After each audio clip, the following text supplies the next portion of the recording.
Saudações, gente querida, tudo bem com vocês? Continuamos a nossa saga da quarentena, a nossa saga do coronavírus. E na aula de hoje nós vamos discutir um assunto bastante importante, que é continuação do que a gente vinha conversando sobre a história do período entre guerras, mas dessa vez nós vamos focar em como que os nazistas chegaram ao poder na Alemanha, como que eles construíram a ditadura nazista na Alemanha e de que forma o poder do Partido Nacional Socialista dos Trabalhadores Alemães impôs uma ditadura totalitária naquele país. Beleza? Na última aula a gente já falou sobre a Itália, agora nós vamos tentar ver as semelhanças e diferenças no processo histórico alemão. Vamos lá? Então vamos. Seguinte. Assim como na Itália, o Partido Fascista, a versão alemã do Partido Fascista, vai nascer também no imediato pós Primeira Guerra Mundial, o chamado Partido Nacional Socialista dos Trabalhadores Alemães, cujas características centrais, ideias principais, diferenças em relação ao fascismo italiano, a gente já discutiu na primeira aula sobre esse tema lá atrás, quando a gente falou das origens e características do movimento fascista e do movimento nazista e das suas relações. Então, se você tiver alguma dificuldade com isso, volta lá na outra videoaula e dá uma olhada, por favor. Agora aqui, o que nós vamos ver? Nós vamos ver as condições históricas concretas. Então, vamos lá. A Alemanha, no pós-Primeira Guerra, foi um dos países que mais sofreu crise. Por quê? Não por conta da destruição da guerra em si, porque a Alemanha não foi devastada pela guerra, uma vez que, eu sei que eu estou repetindo, mas não houve invasão ao território alemão por parte das potências da Tríplice Entente. Os alemães conseguiram manter, o Império Alemão conseguiu manter a guerra fora do seu território. E quando o Império Alemão caiu e a Alemanha viveu uma revolução interna para virar uma república, chamada República de Weimar, em 1918, na fase final da guerra, a República de Weimar acaba entrando num acordo para negociar um tratado de paz, a partir da proposta lá dos Estados Unidos, dos 14 pontos de paz. Essa proposta acaba não sendo negociada, a Alemanha se ferra com o Tratado de Versalhes, nós sabemos disso, que piora as condições financeiras da Alemanha, mas é isso, a Alemanha no pós-guerra é uma realidade em que o povo alemão está muito puto, muito puto, com o orgulho nacionalista ferido, com um grande sentimento de desejo de vingança e ódio pelas potências liberais que prejudicaram a Alemanha no olhar dos alemães através do Tratado de Versalhes, através do resultado da guerra. O povo alemão também tinha meio que, uma parte do povo alemão também tinha meio que raiva do governo da República, porque foi um governo covarde, na opinião dessa gente, que não foi capaz de manter a Alemanha na guerra e aceitou a derrota e aceitou a humilhação do Tratado de Versalhes. Além disso, tinha uma crise econômica fodida, porque apesar de não ter rolado destruição na Alemanha, rolou muito gasto de guerra, muito esforço de guerra, então muito investimento direcionado para a guerra, o que levou a um enfraquecimento da economia alemã.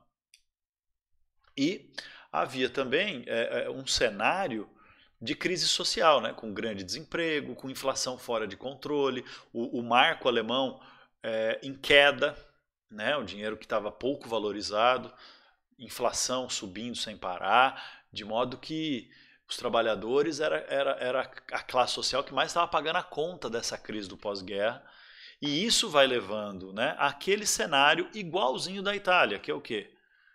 Um cenário de descrença e desconfiança nos partidos políticos tradicionais, de descrença e desconfiança com a possibilidade da democracia liberal e do capitalismo liberal resolverem os problemas. Então as pessoas começam a ver o capitalismo liberal como o culpado pelo problema, porque permite que os patrões, os bancos, as potências estrangeiras, as empresas estrangeiras lucrem pra caramba enquanto o povo alemão se ferra. Então, enquanto o povo se sacrificou na guerra, a burguesia continua lucrando. Então, isso é uma situação de bastante crítica em relação ao capitalismo em si, mas especialmente ao capitalismo liberal, que é o capitalismo em que não há limites, não há leis que limitem a atuação das empresas, os lucros, a especulação, a busca desenfreada pela acumulação de capital E também não há leis que garantam dignidade, emprego, salário e condições mínimas de subsistência digna para a população trabalhadora. Então, nesse cenário, nós temos o crescimento do fascismo, desculpa, o crescimento do comunismo, né? Vocês sabem que lá na Alemanha chegou a ter uma tentativa de revolução comunista em 1919, né? Após o fim da guerra e durante as negociações do Tratado de Versalhes, que é o Levante Espartaquista, que tentou seguir mais ou menos, apesar de os líderes comunistas alemães terem uma outra concepção de socialismo, um socialismo mais democrático, mais menos institucional, menos estatista do que o que acabou acontecendo com os bolcheviques na União Soviética, na Rússia, mas era uma proposta de revolução parecida com a Revolução Soviética, formação de conselhos populares que tomassem o poder do Estado e que auto-organizassem a população trabalhadora para controlar as fábricas, controlar as terras e controlar o próprio poder do Estado, né? É o levante espartaquista. Então, nesse cenário, essa revolução foi derrotada, nós sabemos disso, mas a agitação social, os sindicatos, a movimentação operária da classe trabalhadora organizada, do proletariado revolucionário, não deixou de existir. Pelo contrário, continuava sendo uma ameaça para quem? Para os interesses da burguesia e das camadas sociais conservadoras, não necessariamente burguesas, né? A antiga nobreza alemã, uma parte das populações urbanas, das camadas médias, dos trabalhadores e camponeses que tinham um olhar e uma visão de mundo conservadora, tinham medo desse cenário de ascensão do comunismo, de uma possível nova onda revolucionária seguindo o que já tinha ocorrido lá em 19 com a República, desculpa, com o levante espartaquista que tentou derrubar a República de Weimar, que era o governo que comandava a Alemanha neste momento histórico. Então, essa República de Weimar, que é o governo liberal, democrático, governo liberal capitalista, aquela coisa que fazia com que a Alemanha tivesse um governo frágil em meio à crise, né? Apesar de muito democrático, então a liberdade típica dessa fase da República de Weimar fez com que grandes cientistas, filósofos, pensadores, artistas alemães pudessem florescer neste período. Mas é uma fase em que nós vamos ter um governo incapaz de lidar com as crises. Então é nesse cenário de descrença na democracia liberal, descrença no capitalismo liberal e medo de revolução socialista que vai nascer o Partido Nacional Socialista dos Trabalhadores Alemães, inspirado no Partido Fascista Italiano, mas com alguns acréscimos ideológicos típicos do caso alemão, né? O racismo, aquela coisa da eugenia, aquela coisa do espaço vital, do direito natural, da raça pura superior ariana alemã de conquistar territórios e expandir o seu poder, enfim. Nesse cenário, o que vai acontecer? O titio Adolfo, sabe o titio Adolfo? O Adolf Hitler? Pois é, ele não é um dos fundadores do partido nazista, nem do movimento fascista alemão que acaba virando o nacionalsocialismo. O Hitler era austríaco de nascimento, ele inclusive lutou a Primeira Guerra Mundial ao lado da Tríplice Entente, mas como membro do exército austríaco, recebeu medalhas de honra pela sua atuação, que ele era mensageiro nas trincheiras, era a função mais difícil de ser executada, porque o mensageiro ele era sempre alvejado por francos atiradores, porque ele carregava informações importantes que podiam ser decisivas para o andamento das batalhas. E o Hitler acabou salvando ali na sua atuação na guerra alguns companheiros de batalha e foi hospitalizado, foi atingido e foi hospitalizado antes da guerra acabar, mas acabou recebendo honrarias, a medalha da Cruz de Ferro, que era a mais alta honraria do exército austríaco naquela época. Pois bem, o Hitler, como a gente sabe, né, ele na juventude ele tinha grande desejo de seguir uma carreira artística, ele queria ser pintor. Fracassou, tentou entrar na Escola de Belas Artes de Viena e fracassou. Alguns inclusive especulam que o ódio do Hitler aos judeus se deve a esse fracasso, porque ele dizia que os professores judeus da Escola de Belas Artes não sabiam apreciar a verdadeira arte superior, pura, porque eles eram judeus como é que é a palavra que os nazistas usavam mesmo? Judeus degenerados, né? Apodrecidos. pela sua inferioridade racial. Enfim. Tem várias especulações sobre por que o Hitler odiava pessoalmente judeus, mas a gente vai ver no decorrer da aula que não interessa o motivo pessoal do Hitler para odiar judeu. O antissemitismo, que é o sentimento de desprezo às populações de origem semítica, os judeus são a mais famosa população de origem semítica, mas não a única. O antissemitismo era um sentimento muito difundido na Alemanha daquela época. Esse lance, na Alemanha só não, né? Na Europa inteira naquela época. Esse lance de ódio aos judeus era uma ideologia, era uma tendência racista que movimentava muito fortemente os ódios e os afetos das pessoas ali na Europa naquela época. Vira e mexe, para você ter uma ideia, na Rússia, por exemplo, antes da Revolução Russa, a cada 10 ou 15 anos aconteciam movimentos de espancamento e assassinato de judeus na rua, assim, em plena luz do dia, que eram chamados de pogroms. Os pogroms eram esses movimentos anti-judaicos, antissemitas, que por causa do racismo muito grande, meio que colocavam a culpa dos problemas da sociedade em cima dos judeus, acusados de ser gananciosos, de ser exploradores, de ser sanguessugas do povo e da pátria e tal. E vira e mexe tinha massacre judeu em muitos lugares na Europa Oriental. Na Alemanha não tinha isso, pelo menos não até os nazistas chegarem ao poder. Mas o sentimento antissemitista existia, sim senhor e sim senhora.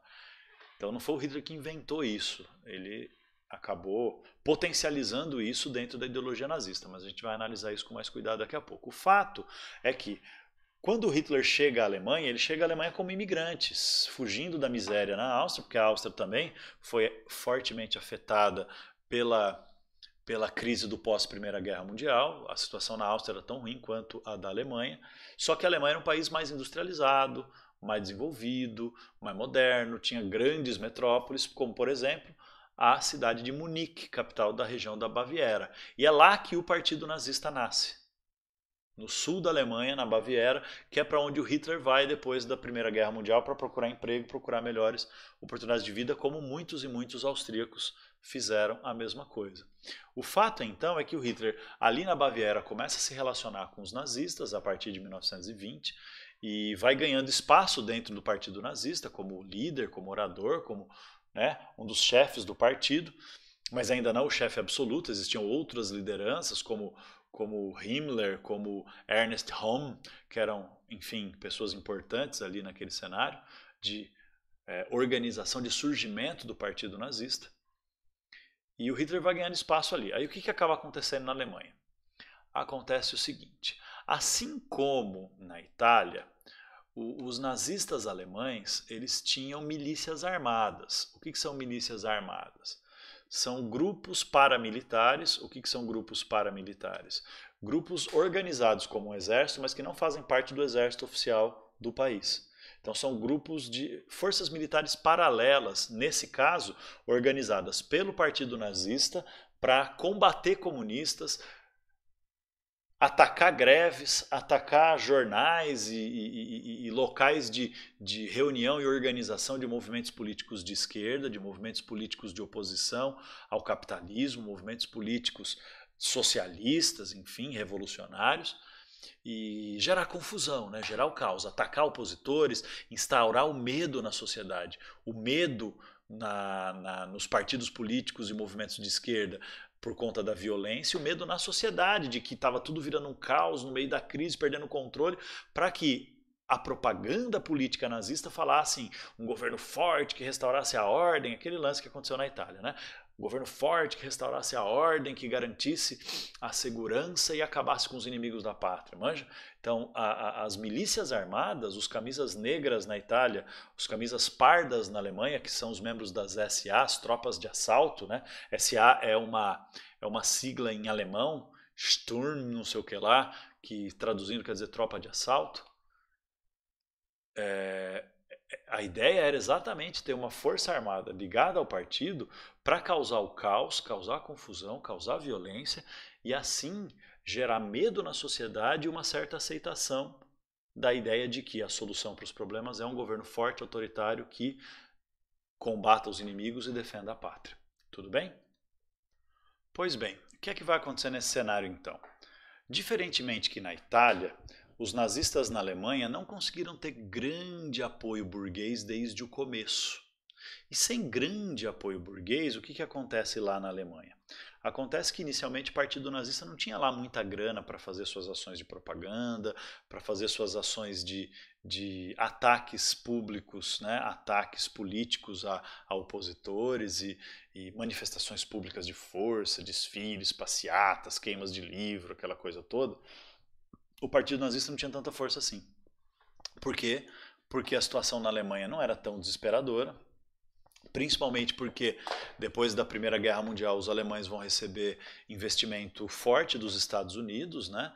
E a Alemanha, como eu disse, não foi devastada pela guerra, não houve batalhas da Primeira Guerra dentro da Alemanha. Então a recuperação econômica alemã acaba ali por volta de 1921, 22, 23, começar a ganhar fôlego. Ainda estava em crise, mas não estava um negócio assim tão desesperador. Então, os nazistas, eles tinham alguma força, tinham alguma influência na região da Baviera. Fora da Baviera, eles eram um partido muito pequeno, quase sem organização. Então, o que os nazistas percebem? Que eles não vão ter força eleitoral para chegar ao poder por eleição, que nem, né, para entrar democraticamente no poder e destruir a democracia por dentro, que nem os italianos fascistas tinham feito. Em 22, o Mussolini chegou ao poder como primeiro-ministro da Itália. A Alemanha também era um país parlamentarista, mas era uma república. Tinha o presidente da república, que era chefe de Estado, e o primeiro-ministro, que era chefe de governo. E como é que escolhe o primeiro-ministro? Os partidos políticos que se unirem e tiverem maioria no parlamento indicam o primeiro-ministro que vai comandar o governo. Então o presidente da república é uma espécie de representante do país diante do mundo e o primeiro-ministro é o governante propriamente do país. Então os nazistas não tinham força para chegar ao poder nem como presidente da república, nem como primeiro-ministro. O presidente da república era um maluco chamado Paul von Hindenburg, que era um conservador, e o primeiro-ministro era um cara chamado acho que Karl von Papen, se eu não me engano, que era também de direita, mas não era nazista. Em todo caso, o que acontece ali nessa fase inicial do nazismo na Alemanha? Opa, quase que eu derrubo a mesa aqui. Acontece que os nazistas não tinham força para chegar ao poder de modo democrático eleitoral e vão tentar dar um golpe de Estado. Essa tentativa de golpe nazista é chamada de Putsch de Munique. Putsch, em alemão, quer dizer uma tentativa de dar golpe de Estado, de chegar ao poder pela força e não pela eleição. O Putsch de Munique. Foi um plano ridículo de tentar os nazistas darem um golpe de Estado, derrubarem o governo e chegarem ao poder, mas fracassou. Fracassou ridiculamente. A maioria dos líderes nazistas a maioria foi presa, das lideranças nazistas, e o Hitler acabou na prisão. Lá na prisão ele escreve o seu Manual do Ódio Nazista, né, que é o livro que ele chamou de Mein Kampf, quer dizer, a minha luta em alemão, onde ele vai explicar do ponto de vista dele quais eram os princípios do movimento nazista. Então lá no Mein Kampf que ele vai dizer, por exemplo, a gente adotou o nome de socialista para fazer o verdadeiro socialismo, que é o socialismo do Gemeinschaft, do Volksgemeinschaft, que é a comunidade do povo alemão. Então é um socialismo alemão só, que une o povo alemão para criar uma comunidade ariana pura e superior. É lá também que ele vai dizer, adotamos o nome socialista porque que precisávamos atrair os trabalhadores. Os trabalhadores estavam meio que seduzidos pela ideia de socialismo e revolução, sindicatos, greves, lutas revolucionárias. Então a gente precisava ter uma aparência revolucionária, uma aparência que chamasse a atenção desses trabalhadores para tirar a força dos comunistas. Por isso também a cor vermelha e tal. Ele vai desenvolver um monte de explicações sobre esses fenômenos. Também vai falar sobre por que os judeus são, na opinião nazista dele, uma raça inferior por natureza, por que eles são os verdadeiros inimigos da raça alemã e de tudo que é belo e puro. Enfim, vai desenvolver todas as suas teorias totalitárias, racistas, antidemocráticas e anticomunistas ao mesmo tempo. Mein Kampf. E aí o que vai acontecer? Vai acontecer que o fascismo, ou melhor, o nazismo, que é a versão alemã do fascismo, quase vai desaparecer durante esse período a partir de 23, com a prisão da maioria dos seus líderes, na tentativa fracassada de tomar o poder à força, de dar um golpe de Estado no Putsch de Munique. Tá bom? Tá bom. Só que o que acontece na Alemanha? Acontece que a situação na Alemanha vai se normalizando, eu não sei porque eu fui para o slide, vai se normalizando pelo crescimento econômico, pela recuperação econômica e o radicalismo vai diminuindo, né? O apoio dos trabalhadores às versões revolucionárias e as propostas revolucionárias e ao socialismo vai diminuindo e também com essa diminuição da ameaça revolucionária, os partidos e propostas radicais de direita, radicais conservadoras, radicais antiliberais também vão perdendo força. Então o nazismo também perde força. Só que aí o que acontece? A gente chega no cenário de 1929, né, para dar uma resumida no processo, e no cenário de 1929 acontece o quê? A Alemanha é o país mais afetado pela crise de 29. A Alemanha é o país que mais teve queda econômica com a crise de 29, porque era um dos países da Europa que mais recebeu apoio dos Estados Unidos na sua reconstrução econômica. Isso significa, então, que com a crise de 29, 50% de desemprego, a moeda alemã valendo $1 valendo 2 trilhões de marcos alemães, que era a moeda alemã, a inflação tão alta que os preços dos produtos subiam 5 vezes por dia. Os trabalhadores começaram a passar fome. E a gente sabe que toda crise econômica traz uma crise social. Então, a gente sendo despejado porque não conseguia pagar aluguel, não conseguia pagar a prestação da casa, enfim, aumento do número de pessoas em condição de rua, saques a supermercados por causa da fome e da miséria, criminalidade, violência urbana, mortalidade infantil, diminuição da expectativa de vida, velhinhos morrendo desamparados, tudo isso rolando. E nesse cenário, de novo, nós temos o quê? De novo, nós temos o crescimento do apoio popular a ideias socialistas e revolucionárias. E nesse momento, uma parte grande da burguesia alemã não estava mais a fim de arriscar. Porque vendo o que estava acontecendo na Itália, em que o fascismo está sendo bem sucedido para acabar com qualquer chance de revolução no país, a burguesia alemã também começa a investir pesado no apoio econômico, né, no apoio financeiro ao partido nazista. Com dinheiro da burguesia, então, agora os nazistas têm grana. Tem grana para fazer muita propaganda e tem grana para fortalecer suas milícias armadas, as tropas de assalto, as SA. Os camisas pardas. Super criativo, né? Os italianos eram camisas negras, os alemães camisas marrons, camisas pardas. E aí muita propaganda, muita atividade pública, desfiles, passeatas, queimas de livro, atuação das milícias para causar ainda mais medo da violência e do pânico no meio das greves e tudo mais. O resultado disso tudo é que em 1932 tem eleição para o parlamento alemão. Aí você lembra o que eu falei? A Alemanha era uma república parlamentarista, chamada República de Weimar.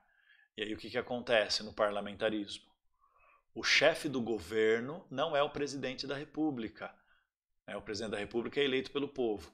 Mas o chefe do governo é o primeiro-ministro, que é eleito por quem? Pelo parlamento. Então, o partido político que tiver apoio da maioria dos deputados no parlamento, né, os deputados são eleitos pelo povo para formar o poder legislativo, que é o parlamento. O partido político que tiver o apoio da maioria dos deputados no parlamento consegue nomear, indicar o primeiro-ministro. Na Alemanha, o primeiro-ministro era chamado de chanceler. Então, na eleição de 1932, os nazistas, não eles sozinhos, mas junto e apoiados por vários partidos políticos, Partido Cristão, os partidos conservadores, essa união de vários partidos políticos de direita e conservadores conseguem ter maioria no parlamento. E como desses partidos políticos, o partido nazista era o mais importante, já nessa eleição eles conseguiram, os nazistas, eleger muitos parlamentares, muitos deputados.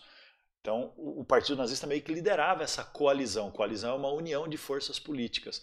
Então, o nazismo liderava a coalizão conservadora no parlamento alemão, que tinha maioria dos deputados e conseguiu indicar Adolf Hitler como primeiro-ministro. O presidente da República nessa época, que era um antigo militar prussiano chamado Paul von Hindenburg, aprovou a nomeação de Hitler como primeiro-ministro, como chanceler, que é o nome do primeiro-ministro na Alemanha do governo da República de Weimar. E em janeiro de 1933 o Hitler toma posse como primeiro-ministro, como chanceler da Alemanha. Olha as datas, gente, eu fiz questão de colocar um mês porque isso vai ser importante. Aí o que acontece? Assim que os nazistas chegam ao poder, Hitler não vai fazer que nem o Mussolini, que acabou esperando 2 anos para ter as condições ideais para implementar uma ditadura tal. Hitler já no começo tenta criar as condições para impor a sua ditadura. Então, nós já entramos aqui no caminho rumo à ditadura nazista na Alemanha. O primeiro passo foi o seguinte: em fevereiro de 1933, então menos de um mês depois do Hitler chegar ao poder, aconteceu um atentado ao Reichstag. O que é o Reichstag? Reichstag é o nome lá na Alemanha dessa época do parlamento. Então, o parlamento alemão é o Reichstag. E o Reichstag foi incendiado. O parlamento foi incendiado. Ninguém sabe até hoje ao certo quem foi que incendiou. A maioria dos historiadores concorda que muito provavelmente foram os grupos de apoio ao partido nazista, que eram as SA, as tropas de assalto, e as SS, os grupos de tropa de elite, de segurança pessoal do Hitler. Né? A SS foi um grupo que foi criado dentro do nazismo para fazer a proteção dos líderes do partido, principalmente do Hitler. E aí a SS fazia a segurança do Hitler, era considerada uma espécie de tropa de elite. Acaba virando a base do exército alemão nazista mais tarde, mas inicialmente era a tropa de elite do partido nazista.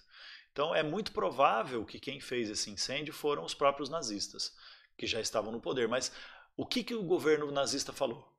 Falou que quem botou fogo no parlamento foram os comunistas. Foi um atentado dos comunistas, que os comunistas iam fazer uma nova tentativa de revolução, que eles tinham apoio da União Soviética, que era então uma tentativa de invasão estrangeira, e foram criando o pânico.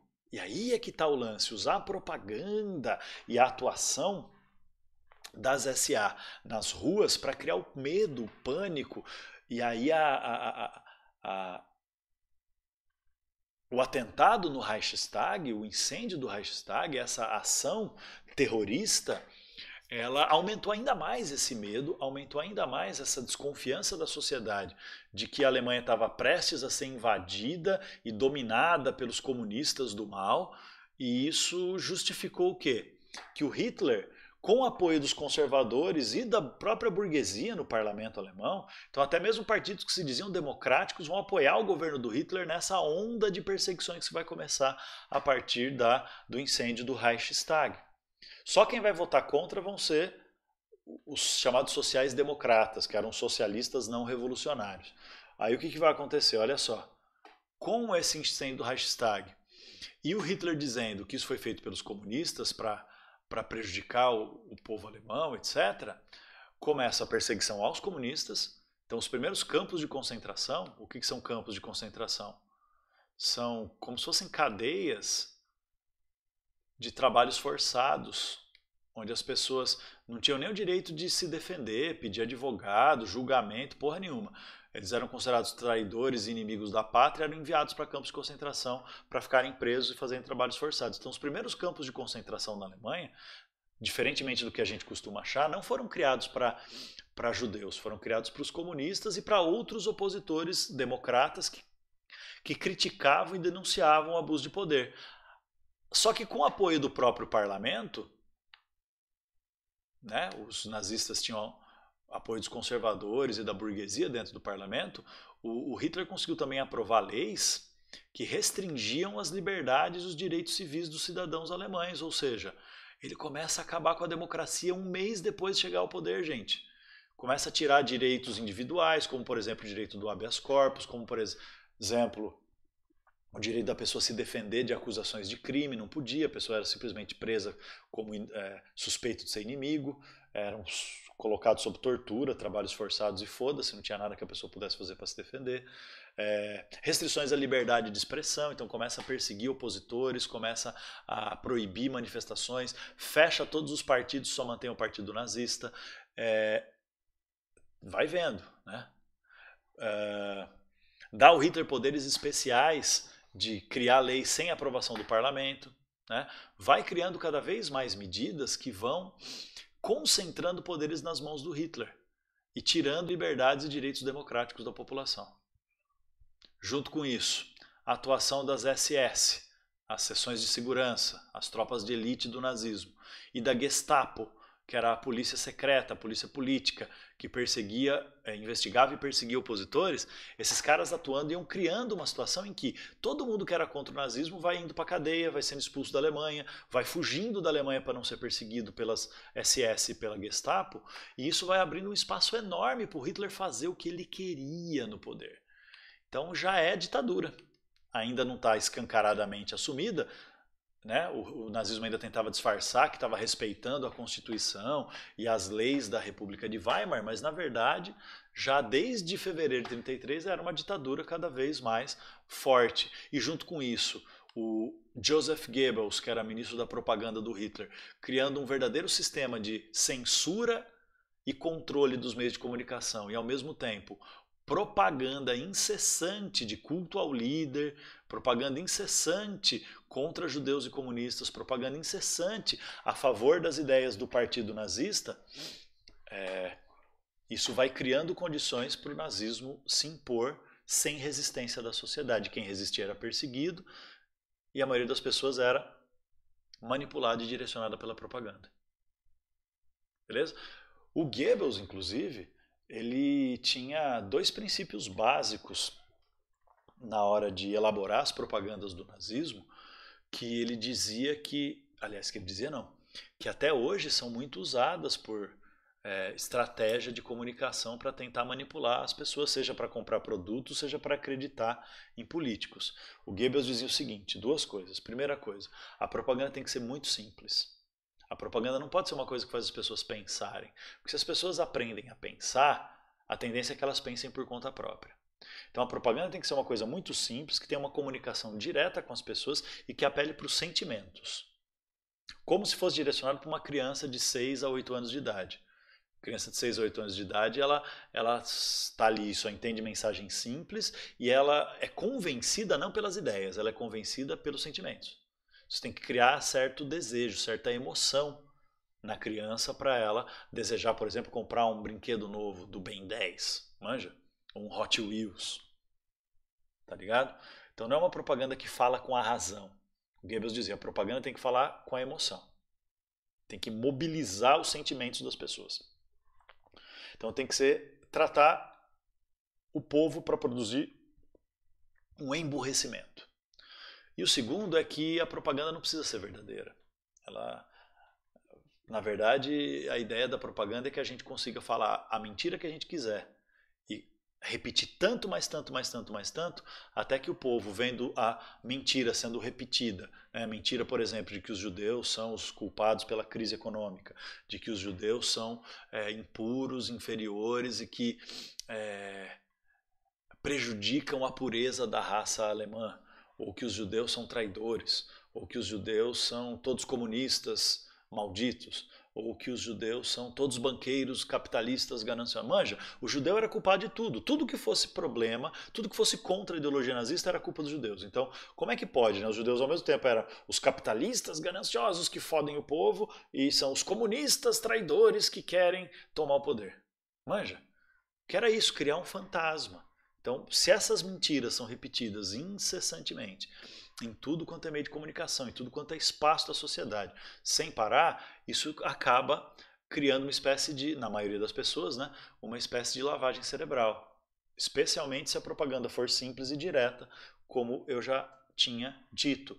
Então, com essa propaganda nazista a partir das ideias do Goebbels, o Hitler e o partido nazista têm cada vez mais força e vão conseguir, em março de 1933, convencer a sociedade alemã primeiro de que a solução para os problemas da Alemanha era criar uma lei que desse todo o poder para o Hitler criar leis, fechar o parlamento, demitir juízes, ou seja, para o Hitler ter um poder total, absoluto nas suas mãos. Com o apoio do povo, porque o povo estava com medo da crise, estava com medo, né, do desemprego, estava com medo dos problemas que a crise de 29 causava, estava com medo da ameaça comunista, estava com medo da ameaça dos judeus, estava com medo dos inimigos e dos povos estrangeiros que só ferraram com a Alemanha. Nesse ambiente, então, de crise, medo, a população começa a aceitar essa ideia de que a solução é um líder com poder total, plenipotenciário, potência, poder, plenitude, total. Então, poder total nas mãos do Hitler. É o que vai ser aprovado pelo parlamento alemão. Olha que da hora. O parlamento, que era teoricamente responsável por proteger a democracia, o Reichstag, como a maioria dos membros do Reichstag são aliados do Hitler, ou do partido nazista, ou de partidos conservadores de direita que estavam aliados com Hitler, eles vão aprovar a lei plenipotenciária, ou seja, uma lei de totais poderes na mão do Hitler. Claro que o Hitler faz isso também, né? De um jeito meio malandro. Ele cerca o parlamento com os seus aliados e ameaça prender todo mundo. Enfim.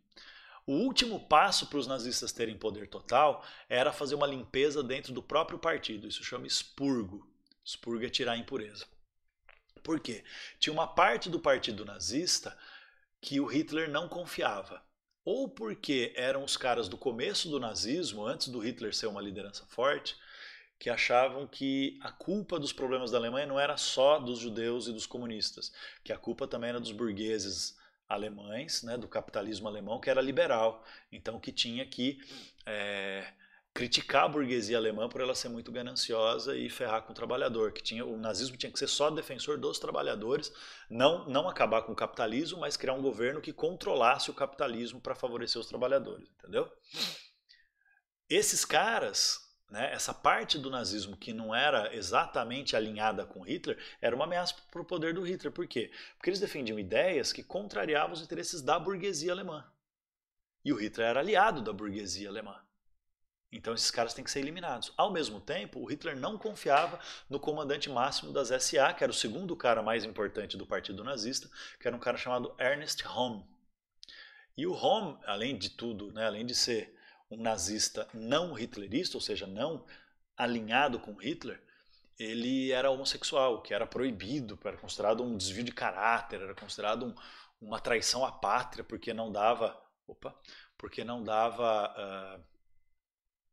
os homossexuais não produzem filhos diretamente, naturais, então vão enfraquecer a nação alemã moralmente e tudo mais. Uma homofobia muito forte fazia parte do sentimento dos nazistas. Então vai vendo, né, que tipo de gente que é homofóbica no mundo. Enfim.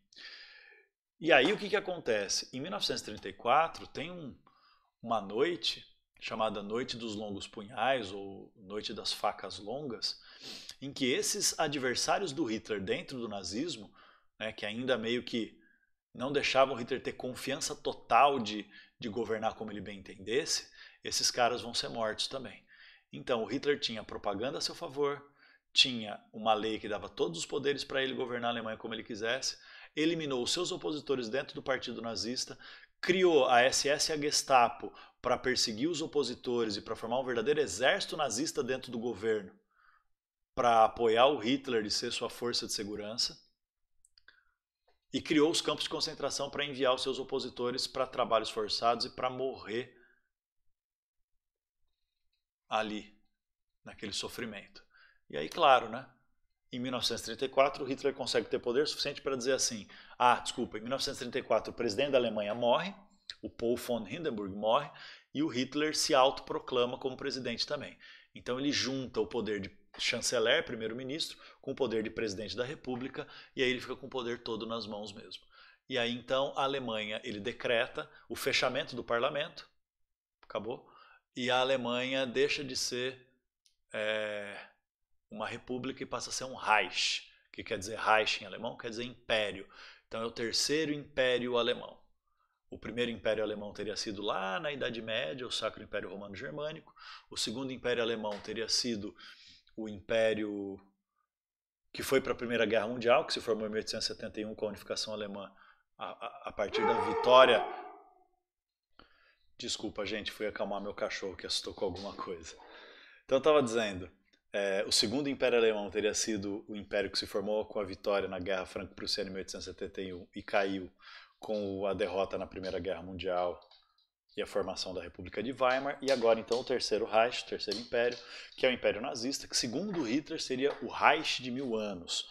O Reich que duraria 1000 anos para purificar a Alemanha e purificar o mundo da desgraça dos judeus, da desgraça dos comunistas e da desgraça que tudo que contrariasse o ideal nazista de poder, o ideal nazista de beleza, o ideal nazista de pureza.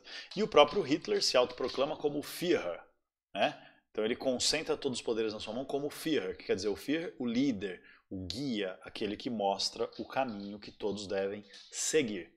Então já era, está instalada a ditadura nazista. Tranquilo? Aí, a partir disso, o que acontece então? O titio Adolfo vai ter que consolidar o poder do nazismo. O que quer dizer consolidar o poder? Quer dizer fazer com que esse poder que eles conquistaram, criaram a ditadura, impuseram o totalitarismo, acabaram com a liberdade da sociedade, acabaram com a democracia, perseguiram opositores, acabaram com as liberdades individuais e os direitos civis dos cidadãos, que não fossem os chamados cidadãos arianos, né? Então o povo aceitou isso tudo, aceitou o totalitarismo, mas precisava sair da crise. Então o que vai acontecer? Para consolidar o poder do nazismo, tem que sair da crise. E a solução vai ser aquela política industrial, armamentista e o militarismo, né? Então Hitler, a partir de 1935, começa a abertamente desrespeitar o Tratado de Versalhes, e reabre o exército alemão, a Wehrmacht, que são as forças armadas alemãs, que rapidamente vão passar de 100 mil homens, que era o limite máximo do Tratado de Versalhes, para 600 mil homens. Vai criar do nada uma força aérea nazista, Luftwaffe, que vai ser a maior força aérea do mundo até a Segunda Guerra Mundial. Vai transformar a Alemanha na terceira maior marinha de guerra do mundo e a primeira maior frota de submarinos de guerra do mundo. Enfim, relâmpago. O governo vai fabricar dinheiro e vai fazer o quê? Comprar armas e equipamentos militares a rodo para estimular o crescimento da indústria bélica, assim gerando empregos. E aí, com esses empregos na indústria bélica, os trabalhadores industriais e os soldados são empregos novos. Essas pessoas vão comprar coisas, porque antes elas estavam desempregadas, agora elas têm emprego, e comprando coisas, a indústria normal também vai crescer, né? E isso tudo é uma estratégia militarista de crescimento da economia. Sem contar que o militarismo gera disciplina, gera obediência e gera estabilidade na sociedade, né? Unindo a sociedade em torno da ideia de nação, de culto ao líder e de perseguição aos opositores. E aí, tudo isso junto, o que vai acontecer? Desrespeitando abertamente o Tratado de Versalhes, galerinha. E aí, o que a Alemanha... Desculpa, a Alemanha não. O que a Inglaterra, a França vão fazer vendo a Alemanha desrespeitar o Tratado de Versalhes? Absoluta, total e completamente nada. Por que nada? Primeiro, porque não queriam provocar um novo conflito. Porque lá na Inglaterra, lá na França, lá nos países capitalistas democráticos, estava difícil a situação por causa da crise 29, estava difícil a situação porque o povo jamais queria saber de uma nova guerra depois do que foi o trauma da Primeira Guerra Mundial. E além disso, porque a Alemanha nazista, apesar de não ser democrática como a Inglaterra e a França, né? A Inglaterra e a França não viam a Alemanha nazista no começo com maus olhos, porque pelo menos a Alemanha, apesar de ser nazista, estava freando qualquer ameaça comunista na Alemanha. Imagina se ao invés de o nazismo, o comunismo chegasse ao poder na Alemanha e se aliasse a Alemanha superindustrializada se aliando com a União Soviética. Aí ferrou para os países capitalistas, liberais ou não, né? Beleza. Segunda coisa importante que o nazismo vai fazer, oficializar a perseguição aos judeus. Já começa em 1933 a perseguição aos judeus, junto com a perseguição aos comunistas e outras minorias, aqueles que não são enquadrados como o Volksgemeinschaft, que quer dizer, Volks é o povo, Gemeinschaft quer dizer comunidade. Então é um conceito nazista de a comunidade do povo, ou seja, o nazismo queria unir o povo alemão verdadeiro, que era a raça ariana superior, e excluir todo mundo que não fizesse parte dessa comunidade do povo verdadeiro, que não fosse do Volksgemeinschaft. E comunistas, judeus, sociais-democratas, né, socialistas democráticos, ciganos, testemunhas de Jeová, homossexuais não estão dentro do Volksgemeinschaft, porque contrariam os ideais de pureza, os ideais nacionalistas ou os ideais de obediência que o nazismo pregava, que o nazismo propunha e que o nazismo impunha. Só que assim, até 1935, as leis que foram sendo criadas contra os judeus eram leis que proibiam judeus de ter cargos públicos, proibiam judeus de morar em certos bairros, proibiam judeus de contratar certos trabalhadores, não sei o quê, papapá, que limitavam os direitos dos judeus, mas ainda não eram abertamente antissemitas de extermínio. A partir de 1935 vão começar a se tornar, com a criação das leis de Nuremberg. Nuremberg é uma cidade da Alemanha. Então, nessas leis oficializou uma política antissemita que considerava os judeus, acima de qualquer outro grupo, os judeus como inimigos do povo alemão. Então, enquanto o Volksgemeinschaft, que é a comunidade do povo alemão, eram considerados os cidadãos da Alemanha, os judeus eram considerados objetos do Estado, ou seja, era considerado um grupo de pessoas que não era cidadã e que não tinha direitos. Então não podia se casar com alemães, não podia ter terras, não podia ter nada, nada. Só que veja bem, em 1936 estava marcado para ter Olimpíada na Alemanha. E teve Olimpíada na Alemanha. O Hitler queria usar a Olimpíada de Berlim de 1936 para ser um grande prova internacional da superioridade da raça ariana e do povo alemão e da grandeza do nazismo. Então eles, para não escandalizar o mundo, eles não começaram a aplicar as leis de Nuremberg já ali com toda a força desde o começo. Disfarçaram a perseguição aos judeus em 1936 para fazer de conta que não tinha isso, né, para melhorar um pouco a imagem da Alemanha nazista fora da Alemanha e tentar convencer o mundo de que o que se dizia do nazismo era só boato. Inclusive cartazes que ficavam, né, placas e cartazes que ficavam nas paredes de prédios públicos ou em lojas proibindo a entrada de judeus. Estava escrito proibida a entrada de cachorros e judeus. Sim, chegou nesse nível. Durante a Olimpíada de Berlim isso foi retirado, que era para dar a impressão de que não, imagina, todo mundo aqui, né, tem direito, é cidadão, isso é tudo mentira que estão falando. Mas era verdade. As leis de Nuremberg estavam lá para isso. E aí, a partir disso, é que vai começar então a perseguição. Nas Olimpíadas de Berlim, o nazismo realmente consegue dar uma grande demonstração de força, com alguns casos interessantes, né? Por exemplo, o Hitler tinha certeza de que era um alemão que ia ganhar a prova dos 100 metros rasos, que é a mais importante prova de corrida no atletismo.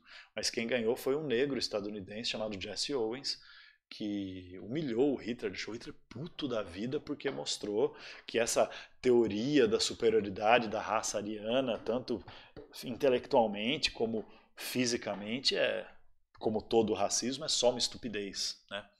É produto da ignorância e da estupidez humana. Mas enfim, estava lá, né? A grandiosidade da Olimpíada de Berlim foi uma coisa que a humanidade nunca tinha visto. Nenhuma outra Olimpíada anterior fazia, né, aproximadamente 30 anos que estava rolando Olimpíadas no mundo, nenhuma Olimpíada anterior tinha tido tamanha monumentalidade, né? Enormes estádios, esculturas gigantescas de atletas fazendo homenagem à Grécia Antiga, esses ideais de beleza, né, do mundo clássico que o nazismo valorizava. O nazismo dizia que a arte moderna, as coisas... A arte crítica eram coisa de degenerados, era coisa de gente podre, comunista e judeu. E que a verdadeira arte é a arte pura, do passado glorioso, dos gregos, dos germânicos, aquela coisa romântica, né? Arte romântica e tal. Enfim, a prova disso é que a partir de 36, depois da Olimpíada, 37, as perseguições aos judeus se tornam cada vez mais escancaradas e abertas. Os judeus vão sendo mandados em massa para campos de concentração e trabalhos forçados. Ainda não para campos de extermínio, porque tem uma diferença, hein? Campo de concentração é prisão e trabalhos forçados. Campos de extermínio é campo de assassinato em massa. Então, até a guerra começar, não tem campo de extermínio na Alemanha. São campos de concentração. Inclusive, até 1938, o governo alemão nem falava que era campo de concentração. Falavam que eram centros de reeducação. Inclusive, é por isso que na porta do campo de concentração de Auschwitz, na Polônia, não está escrito venham judeus que nós vamos matar vocês.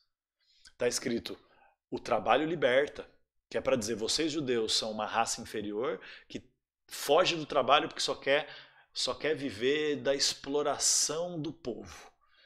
E nós, nazistas, vamos reeducar vocês através do trabalho forçado. Então, nas propagandas nazistas, eles faziam filmes de propaganda. Aliás, a Alemanha nazista é o primeiro governo que começa a usar filme como propaganda, assim, abertamente, propaganda do governo. Né? Não só propaganda mesmo, assim, ah, Hitler, viva, mas filmes que criassem uma mentalidade de apoio ao nazismo, né? Que valorizasse os ideais do nazismo. Então era filme de propaganda mostrando o judeu como verme, como inseto, como praga, como vírus, como doença. Era filme de propaganda, né? Filme comuns que você vai assistir no cinema, mas que fazia propaganda disfarçada do nazismo, mostrando os campos de concentração, não como campos horríveis de trabalho forçado, onde as pessoas eram tratadas como animais, mas como spas em que os judeus eram reeducados para uma vida produtiva, manja, uma vida civilizada. Então, esse lance vai andando assim aos pouquinhos, não é de uma hora para outra. Primeiro, os judeus são proibidos de ocupar o serviço público, depois vai ter restrição para eles irem para as universidades e escolas, depois eles vão ser obrigados a andar com um sinal, né, uma estrela no braço para simbolizar, para todo mundo ver que eles são judeus e as pessoas não arianas puras não terem contato com eles. Depois vai proibir casamento, vai proibir herança, vai proibir propriedade de terra, propriedade de imóvel na mão de judeus. E isso vai permitindo, inclusive, que o governo nazista vá tomando conta dos bens, das riquezas e do capital dos judeus, para usar essa grana dos judeus também para investir em militarismo e crescimento econômico e tirar a Alemanha da crise, manja? Então não é só o militarismo em si, é também a perseguição aos opositores, um mecanismo de auxiliar os nazistas, ou melhor, de os nazistas usarem o dinheiro dos judeus para auxiliar no combate à crise econômica e no fortalecimento de uma imagem positiva do nazismo junto à sociedade. O auge disso tudo é a Noite dos Cristais, a famosa Noite dos Cristais. O que acontece na Noite dos Cristais?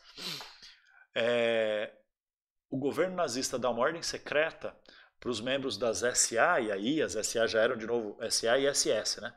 Já eram os SA de novo de confiança total do Hitler, porque né, o Hitler já tinha purificado o partido nazista e só deixado seus apoiadores. As SA chegaram a ter 2 milhões de membros, para você ter uma ideia. Só que assim, né, a ordem foi do governo, mas o governo não queria que a sociedade soubesse que a ordem foi dele. Então, nem as SA, nem as SS foram uniformizadas a fazer esse serviço, que é o quê?